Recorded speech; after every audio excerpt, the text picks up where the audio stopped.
तो नमस्कार, आप सभी का स्वागत है आपके अपने YouTube चैनल एक्सेस एकेडमी पर। दोस्तों, आज की इस वीडियो में 12,460 शिक्षक भर्ती में 8 मई सुप्रीम कोर्ट सुनवाई पर सॉलिसिटर जनरल ऑफ इंडिया की उपस्थिति और स्कूल आवंटन को लेकर के महत्वपूर्ण जानकारी डिस्कस करेंगे।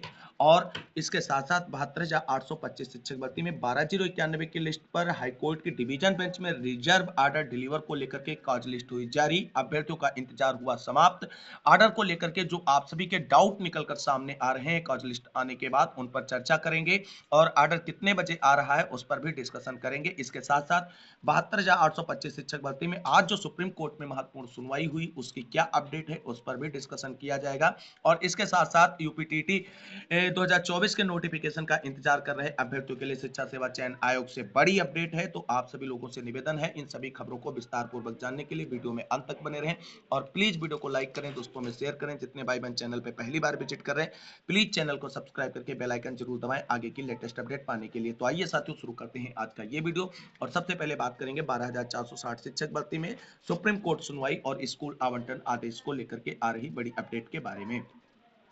दोस्तों, 12,460 शिक्षक भर्ती में स्कूल आवंटन का आदेश सुप्रीम कोर्ट के आदेश के अधीन है। जब सुप्रीम कोर्ट से डायरेक्शन मिलेगा तभी आप सभी लोगों के स्कूल आवंटन की प्रक्रिया को बेसिक शिक्षा विभाग उत्तर प्रदेश की तरफ से आगे बढ़ाया जाएगा। ये बिल्कुल कंफर्म है अब आप सभी को, अब इसमें कोई डाउट नहीं है। और आप सभी लोग जानते हैं 3 डेट जो है सुप्रीम कोर्ट में 12,460 शिक्षक भर्ती मामले की सुनवाई की निकल चुकी हैं, जिसमें केवल और केवल चयनितों का ही नुकसान हुआ है। और अगली सुनवाई जो है वो 8 मई को फिक्स है सुप्रीम कोर्ट के अंदर।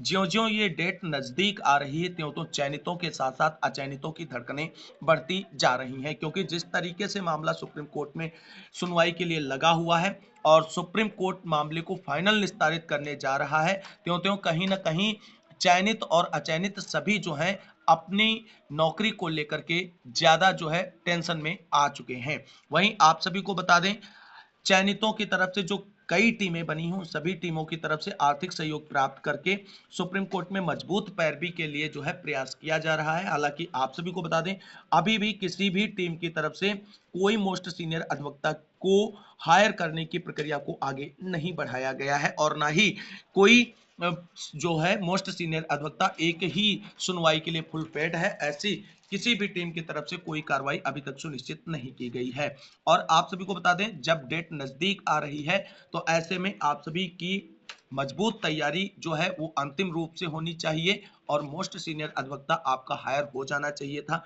लेकिन अभी तक किसी भी टीम की तरफ से मोस्ट सीनियर अधिवक्ता को हायर नहीं किया गया है।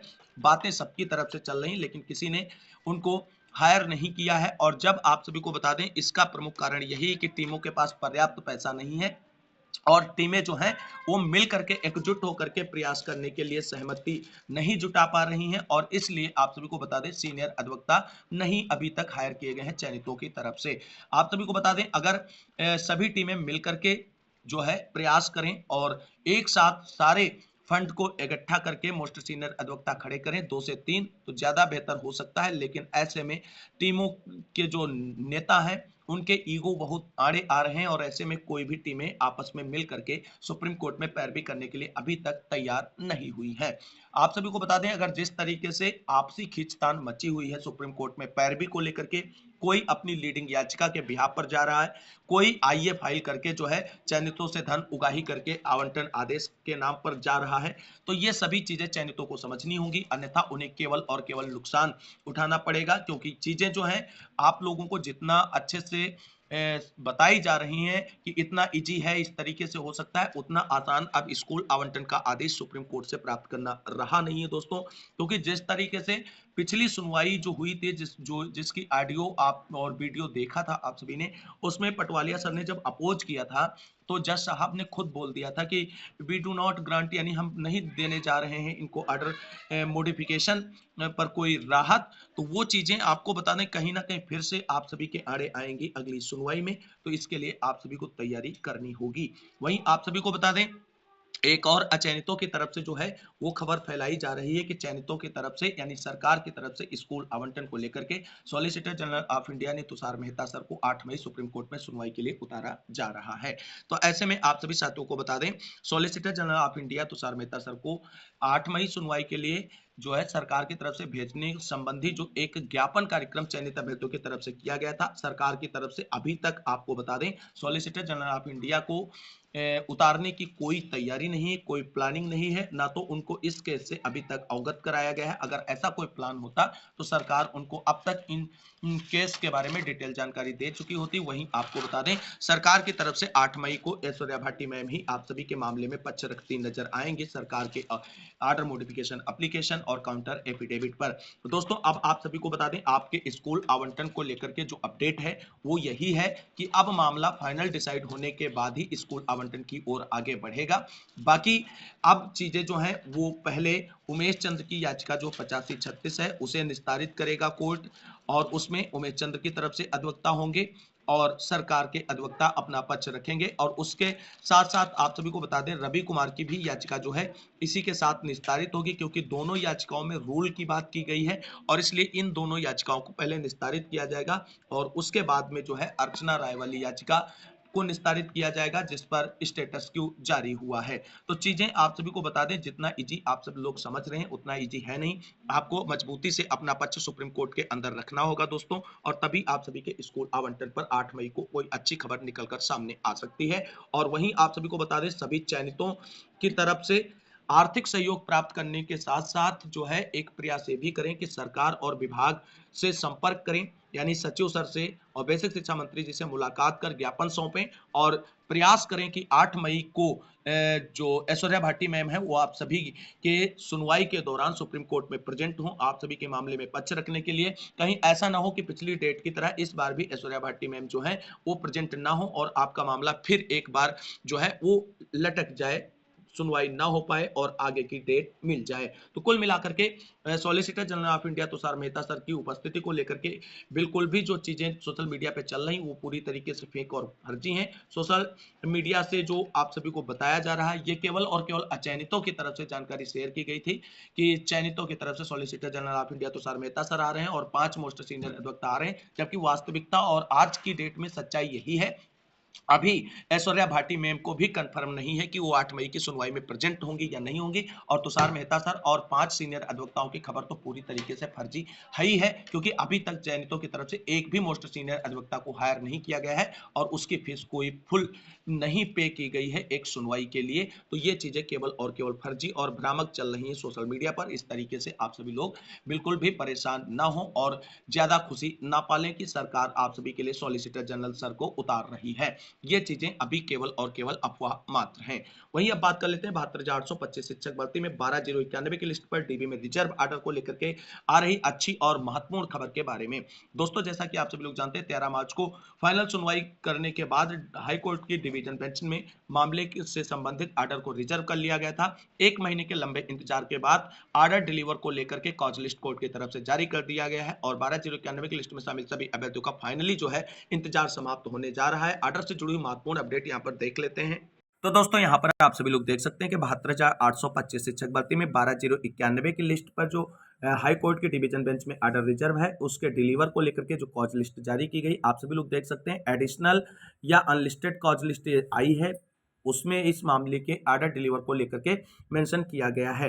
आर्डर आप सभी का 16/4/2024 यानी मंगलवार कल आ रहा है और मंगलवार 12,091 की लिस्ट में शामिल अभ्यर्थियों के लिए बहुत ही अच्छा दिन रहा है अभी तक और कल भी बहुत ही अच्छा रहने वाला है। आर्डर 3:45 पर कोर्ट नंबर 42 में डिलीवर किया जाएगा और यहाँ पर आप सभी लोग देख सकते हैं कि जो सीरियल नंबर है 3001 है और केस नंबर यहाँ पर देख सकते हैं SPLA 160 आप 2024 इलाहाबाद। इस जो याचिका सरकार की है उस पर जो है आदेश आ रहा है। यहाँ पर आप सभी लोग देख सकते हैं कि secretary basic Shiksha Parishad versus Vinay Kumar Pandey and 11 others के नाम, यानी जो बेसिक शिक्षा परिषद की याचिका थी 160 आप 2024 उस पर यानी आर्डर डिलीवर को लेकर के ये कॉज लिस्ट जारी हुई है। यहाँ पर आप सभी लोग देख सकते हैं रिस्पोंडेंट वगैरह सबके नामों को मेंशन किया गया है और यहीं पे इसके साथ जो कनेक्टेड SLPs हैं उन सभी का मेंशन यहाँ पर आप सभी लोग देख सकते हैं कि कितनी जो SLP कनेक्ट हैं उनका भी आर्डर इसी के आर्डर में मेंशन होकर के आएगा। ये सारी एसएलपी जो है, जो कल आर्डर डिलीवर होने वाला है 72,825 शिक्षक भर्ती का, उसमें मेंशन होकर के आएंगी और इन सभी एसएलपी का निस्तारण जो है इस बेसिक शिक्षा परिषद की एसएलपी के साथ कर दिया गया है। तो कुल मिलाकर के 12,091 के लिस्ट में शामिल सभी अभ्यर्थियों का हाईकोर्ट डिवीजन बेंच में रिजर्व आर्डर को लेकर के इंतजार समाप्त है। कल आप सभी का आर्डर आप सभी के सामने होगी और उम्मीद करते हैं कि एक बेहतरीन आर्डर सिंगल बेंच की तरह कल फिर से देखने को मिलेगा, जिसमें फिर से 12,091 की लिस्ट में शामिल अभ्यर्थियों की बड़ी जीत जो है वो निकलकर सामने आएगी। अब आप सभी को बता दें, ये कॉज लिस्ट आने के बाद 12,091 की लिस्ट में शामिल कुछ अभ्यर्थियों के बहुत सारे डाउट और क्वेरीज हैं जो सोशल मीडिया पर तेजी से वायरल हो रहे हैं। उनसे जुड़े हुए कुछ इंपॉर्टेंट जानकारी डिस्कस कर रहे हैं आप सभी के साथ। तो यहाँ पर आप सभी लोग देख सकते हैं दोस्तों। प्रिय साथियों नमस्कार। जैसा कि आप सभी को यह मालूम हो चुका है कि अपना जजमेंट यानी 12,091 की लिस्ट में फाइनल आर्डर जो है कल 16 अप्रैल 2024 दिन मंगलवार को 3:45 पर डिलीवर होगा। हमारे बहुत सारे साथियों की यह समस्या है कि अरुण कुमार एंड 705 अदर्स क्यों नहीं शो हो रही है। उन सबको मैं यह बता देना चाहता हूं कि सिर्फ व सिर्फ विनय कुमार पांडे के नाम से ही सरकार ने सिंगल बेंच के आदेश को चैलेंज किया था। विनय कुमार पांडे वाली रिट में रिजॉइंडर ना फाइल होने से सरकार को लगभग 4 एसएलपी और फाइल करना पड़ा था।